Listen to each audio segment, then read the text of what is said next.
जय हिंद प्यारे बच्चों, आपके सामने लेकर चलते हैं यूपी बोर्ड क्लास 10 के मैथ का मॉडल पेपर आपका लेकर चलते हैं, जो कि 100% आपका बोर्ड के पेपर में आने की संभावना रहेंगे।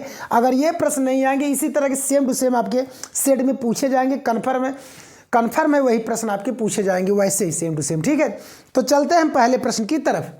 तो पहला प्रश्न क्या है? संख्या 156 का अभाज्य गुणनखंड होगा। प्रश्न ही कह रहा है क्या? संख्या 156 का अभाज्य गुणनखंड होगा। मतलब हमें इसमें बताना है कौन सा इसका उत्तर होगा। तो चलिए 156 का अभाज्य गुणनखंड करते हैं। तो लिखेंगे क्या? 156। तो 3 से काटेंगे, 2 से काटते हैं। पहले हम इसको किससे काटते हैं? 2 से। तो 2 से काटेंगे, 2 सते 14, 1 बचा, 2 अठे 16। फिर 2 से काटते हैं, 2 तिहाई 6, 1 बचा, 2 9 18। अब 3 से काट देंगे, 3 एक कम 3, 3 त्रिक्का 9। फिर 13 से काट देंगे। कहने का मतलब आया 2 बार 2 आया, 1 बार 3, 1 बार 13, 2 बार 2, 1 बार 3, 1 बार 13। तो ऑप्शन नंबर आपका क्या हो जाएगा? बी हो जाएगा। बहुत ही सिंपल। जो आपका प्रश्न पूछ रहा है, जितने प्रश्न बता रहे हैं, उससे एक भी ज़्यादा बाहर आपका देने वाला नहीं है। ये मत सोचिए कि स्मार्ट बोर्ड होगा तभी हम क्या है कि बहुत एक्टिव रहेंगे। ठीक है, आपका जो चीज़ें यहाँ मिल सकते हो सकता है वो वहाँ पर न मिल पाए। ठीक है, तो चलिए देखते हैं क्या है आपका। निम्नलिखित संख्याओं में परिमेय संख्या है। क्या कह रहा है कि इसमें आपको यह बताना है कि परिमेय संख्या क्या है। करड़ी में 9 है, करड़ी में 3 है, करड़ी में 10.1 है, आपका यह है। अब देखिए, अगर यहां पर आपका कहता, ठीक है, अपरिमेय संख्या की बात कहता, ठीक है, अपरिमेय संख्या की, तो हम क्या करते भाई? परिमेय पता हो जाएगा, परिमेय हो जाएगा। ठीक है, तो यहाँ पे देखिए, हाँ सॉरी, चलता है परिमेय के बारे में ही। तो करड़ी में 3 का वर्गमूल निकलेगा नहीं, जब नहीं निकलेगा अपरिमेय। 10.1 का भी नहीं निकलेगा, अपरिमेय। यहाँ पर क्या है? संख्या लगातार एक बढ़ रहा है, 1 आया, फिर 1 आया, फिर 1 आया, 1 की वृद्धि हो रही है, तो यह भी अपरिमेय। 9 का वर्गमूल निकलता है कितना? 3, इसलिए आपका हो जाएगा 9 क्या? परिमेय हो जाएगा मेरे प्यारे बच्चों। अब चलते हैं हम अगले प्रश्न की ओर। अब देखिए प्यारे बच्चों, प्रश्न नंबर 3 आपका बहुविकल्पी में क्या कह रहा है? आपका प्रश्न 3 क्या कह रहा है कि निम्नलिखित में से कौन सा एक बहुपद है? बहुपद के बारे में पूछ रहा है, कौन सा आपका एक उसमें बहुपद है, इसके बारे में आपको बताना है। तो हम जानते हैं बहुपद जो होता है उसमें चर राशि कभी भी आपका अंडर रूट के फॉर्म में नहीं होगा कि जिसका हम वर्गमूल न निकाल सके, और दूसरा कभी भी घात माइनस में नहीं होगा, अर्थात 1/x के रूप में नहीं होगा। तो चलिए अब देख लेते हैं। इतने से आप समझ गए होंगे। यहाँ 1 अपान करके, तो इसलिए बहुपद से क्या हुआ? कट गया। यहाँ करड़ी में x आ गया, तो यह भी बहुपद से क्या हुआ? कट गया। यहाँ पर घात -2 आ गया, तो इसलिए बहुपद से भी क्या हुआ? कट गया। तो आपका बहुपद क्या बन जाएगा? 3x² - 3x + 1। ठीक है, अब चलते हैं क्या प्रश्न नंबर 4 की तरफ।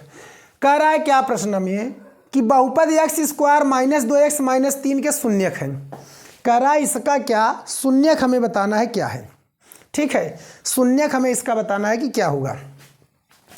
चलिए हल करते हैं। तो क्या हो जाएगी? x² - 2x - 3, 3 एक अन्नम 3, 3 में से 1 गए 2। तो कहने का मतलब x² - 3x - x + x और -3। तो इन दोनों में x कॉमन, तो x - 3, इन दोनों में +1 कॉमन, तो x - 3।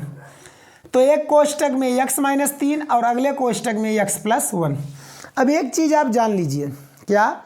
एक चीज़ जान लीजिए, जो संख्या माइनस होता है वो प्लस में आता है, और जो प्लस होता है वो माइनस में आता है। तो x का मान क्या बन जाएगा? माइनस में 3 और -1। तो उत्तर क्या बनेगा?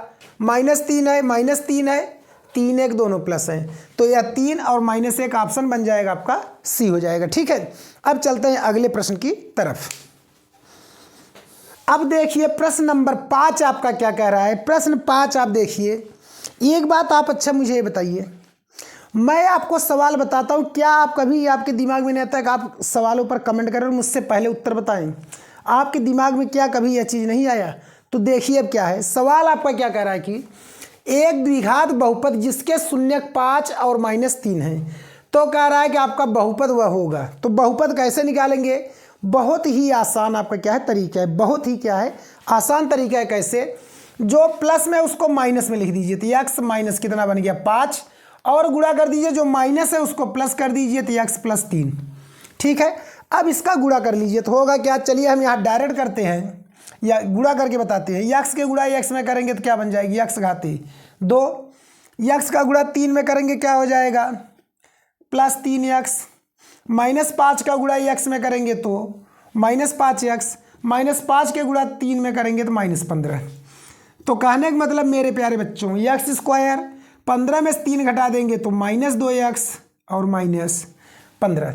तो ये ऑप्शन कहाँ मिल रहा है, -2x -15, -2x -15। ऑप्शन नंबर क्या हो जाएगा आपका, सी हो जाएगा। क्या हो जाएगा, सी हो जाएगा। ठीक है, अब चलिए प्रश्न नंबर आप 6वें की तरफ। क्या कह रहा है कि एक द्विघात बहुपद 3x स्क्वायर -6x प्लस 4 बराबर 0 का विविक्तिकर है, का विविक्तिकर है। हमें विविक्तिकर बताना, तो विविक्तिकर के लिए फार्मूला आप जानते हैं क्या होता है, क्या होता है, d बराबर बी स्क्वायर माइनस 4ac।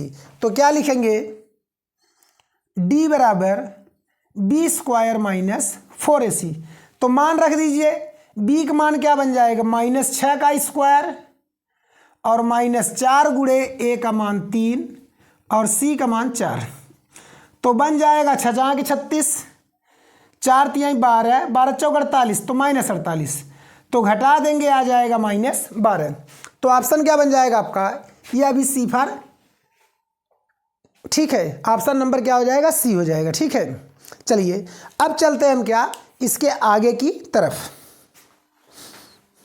अब देखिए मेरे प्यारे बच्चों, आपका प्रश्न 8वां क्या कह रहा है, आपका बहुत ही आसान आपके प्रश्न है। अगर आप इसको सॉल्व कर लिए, आपके मॉडल पेपर का है, कन्फर्म है कि आप क्या करेंगे, वहाँ पर पक्का है कि झंडा पेपर में गाड़ के आएंगे। कैसे, कह रहा है x स्क्वायर बटा 4 बराबर 9 का हल है। इतना सिंपल क्वेश्चन है, क्या बताएं आपका। तो देखिए होगा क्या, चलिए हम इसका तिरछा गुणा कर देंगे। क्या करेंगे, तिरछा गुणा। तो x स्क्वायर बराबर 9 चौका 36। तब हम x बराबर इसको क्या लिख सकते हैं, करड़ी में 36 और करड़ी का वर्गमूल होता है ±6। तो इसका पहला ही ऑप्शन बन जाएगा, ए नंबर हो जाएगा। ठीक है, अब देखिए अगला सवाल आपका 8वां। 8वें में क्या है कि समांतर श्रेणी 3, -1, -2, 1, -3 के लिए सार्वंतर होगा। ये तो भैया अगर किसी को नया जिंदगी धिक्कार है, पढ़ना छोड़ दीजिए। इतना सिंपल क्वेश्चन अगर नहीं आ रहा है तो पढ़ाई छोड़ दीजिए, कोई मतलब नहीं है। ठीक है, तो होगा क्या, इसमें सार्वंतर डी निकालना है। तो हमेशा क्या करिए, आँख मूंद कर दूसरा पद माइनस पहला पद, तो 1 में से -3 घटा देंगे तो ऑप्शन आ जाएगा -2, उत्तर हो जाएगा। तो ऑप्शन बन जाएगा आपका क्या, सी नंबर बन जाएगा। क्या बन जाएगा, सी नंबर बन जाएगा। अब देखिए प्यारे बच्चों, प्रश्न नंबर 9 और प्रश्न नंबर 10 आपका दोनों ही क्या है, मोस्ट इंपॉर्टेंट आपके ऑब्जेक्टिव के लिए है। ठीक है, तो क्या है आपका, कह रहा है बिंदुओं 5,0 और -12,0 के बीच की दूरी है। इतना सिंपल क्वेश्चन है कि अगर आप इसको नहीं कर सकते तो इससे सिंपल भैया पेपर में नहीं आने वाला है। क्या है, इससे सिंपल नहीं आने वाला है पेपर में। तो यह कह रहा है इन दोनों के बीच की दूरी बताइए। तो दूरी के लिए आप क्या करेंगे, दूरी का फार्मूला जानते हैं, अगर नहीं जानते तो हम बहुत अच्छे तरीके से बता देंगे। हमेशा क्या करिए, पहला माइनस पहला, दूसरा माइनस दूसरा, मतलब इसका माइनस इसका और इसका माइनस इसका। ठीक है, तो होगा क्या, 5 माइनस पहले से प्लस बन जाएगा, 5 + 12 का होल वर्ग और प्लस 0 - 0 का वर्ग। तो 12 5 कितना बन गया, 17 का स्क्वायर और 0 से कोई मतलब नहीं। 17 का वर्गमूल कितना होता है मेरे प्यारे बच्चों, 17 ही होगा, मतलब स्क्वायर का वर्गमूल। तो ऑप्शन आपका क्या बन गया, डेनमार्क बन गया, डी फॉर डेनमार्क। ठीक है, अब देखिए अगला कह रहा है प्रश्न 10 में क्या कह रहा है कि tan थीटा बराबर 8/15, तो कोसेक थीटा का मान बताइए। tan थीटा का मान दे दिया 8/15, तो कोसेक थीटा का मान। तो उसके लिए कुछ मत करिए, एक समकोण त्रिभुज बना लीजिए। क्या बना लीजिए, एक समकोण त्रिभुज बना लिए। tan बराबर होता क्या है, लंब बटे आधार। यह हो गया लंब 8 और यह हो गया 15। अब एक चीज़ देखिए, इसमें आपका 2 ही चीज़ है, एक 8 है, 15 है, 17 है, 3 चीज़ है। जब ये 2 चीज़ तो दे दिया, हमें फार्मूला लगाने की ज़रूरत का है भैया। यहाँ पाइथागोरस प्रमेय काहे के लिए घुसेड़े, बात समझ गए। पाइथागोरस प्रमेय हम किस लिए यहाँ पर घुसेड़े, बात समझ गए। जब आपका यह दिया ही है क्या, इसका मान 15 दे दिया, इसका मान 8 दे दिया। हम काहे के लिए पाइथागोरस प्रमेय इसमें घुसेड़े? हमारे पता है 3 ही संख्या है, एक 15 है, एक 8 है, एक 17 है। तो हम डायरेक्ट इसको क्या मान लेंगे? 17